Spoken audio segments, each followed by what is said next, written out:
আমি দিন তো নওশাদের পাশে দাঁড়িয়ে বলেছি, ফুরফুরা শরীফে দাঁড়িয়ে বলেছি যে আমি যদি মনে করি আমি তো নওশাদ যদি আমাকে দেয় আমি দাঁড়াবো।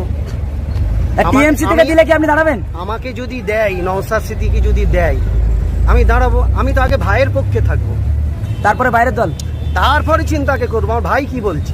না, আজকে সামনে বিধানসভা, একটু আমাদের ভাইদের সঙ্গে একটু আলোচনা করুক যে ভাই তুমি কি দাঁড়াবে, তুমি কি কতটা ইন্টারেস্টেড, ভাই তুমি একটুখানি বলো। এগুলো তো করা দরকার।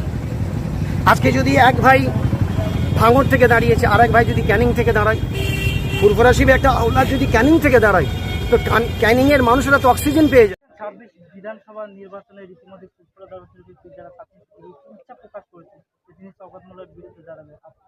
এই বিষয়ে আমার বড় ভাইজান পীরজাদা আব্বাস সিদ্দিকী বলে দিয়েছে তো, তার তিনি যখন যে বিষয়ে বলে দিচ্ছেন সেখানে আমাদের আর কোথাও চুনোপুটির মাথা মেরে লাভ নেই।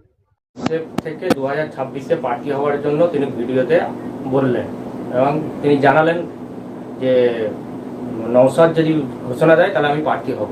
কি বলবেন? আমার পরিবারে তো ভালো কথা, তো আমি তো চাইছি আমার পরিবার এবং সর্বধর্মের যারা নেতৃত্ব দেয়, ভালো মানুষ, ভদ্র মানুষ, আলেম সমাজ বা অন্য ধর্মের আরও যারা সম্মানীয় ব্যক্তি আছেন, ভালো মানুষদেরকে তো রাজনীতিতে আগিয়ে আসতে হবে।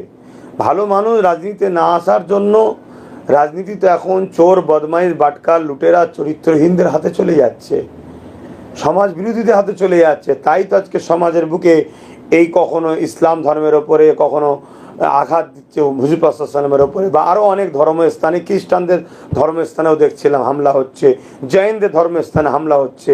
এগুলো দিনকে দিন বেড়েই চলেছে। তবে এটা ভালো জিনিস। তবে নওশাদ ঘোষণা দিলে নওশাদের একা ঘোষণা দিবার অধিকার নাই, এটা আমি আপনাদেরকে ক্লিয়ার জানিয়ে দিই। হ্যাঁ, অবশ্যই আইএসএফের চেয়ারম্যান নওশাদ সিদ্দিকী, কথা ঠিকই, কিন্তু এই রাজনীতির দলের একটা গঠনতন্ত্র আছে।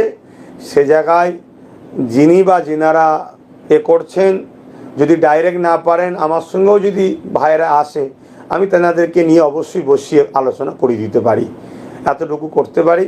তবে মানে আমার ভাই বলে আমি বলে দেবো এরকম সিস্টেমটা কিন্তু কোনো রাজনীতির দলে হওয়া উচিত নয়। এটা আমাদেরটাও নাই, অন্য জায়গায় থাকতে পারে একটা পোস্ট, বাকি সব ল্যাম্প পোস্ট। এখানে একটা গঠনতন্ত্রের ব্যাপার আছে সেই জায়গাটা। তবে আমি বলবো একজন কেন, একাধিক ভাইদেরকে সবাইকে আগিয়ে আসা দরকার। কী জন্য আগিয়ে আসা দরকার? অন্যায়কে খতম করার জন্য, পিছিয়ে পড়া মানুষের অধিকার দেওয়ার জন্য, মহান সৃষ্টিকর্তা রব্বুল আলামিনের সৃষ্টিকে বাঁচাবার জন্য, সমাজের দুর্নীতি মুক্ত করার জন্য। ইসলাম কি? ইসলাম তো এটাও বলছে দুর্নীতি মুক্ত, নেশা মুক্ত, অন্যায় মুক্ত, চোর মুক্ত, খুন মুক্ত একটা সুন্দর সমাজ ব্যবস্থা তৈরি করা। সেই জায়গায় আগিয়ে আসা তো অনেকটা ভালো কাজ হবে। আশা রাখবো তিনারা আগিয়ে আসবেন, খুব ভালোই হবে তাহলে।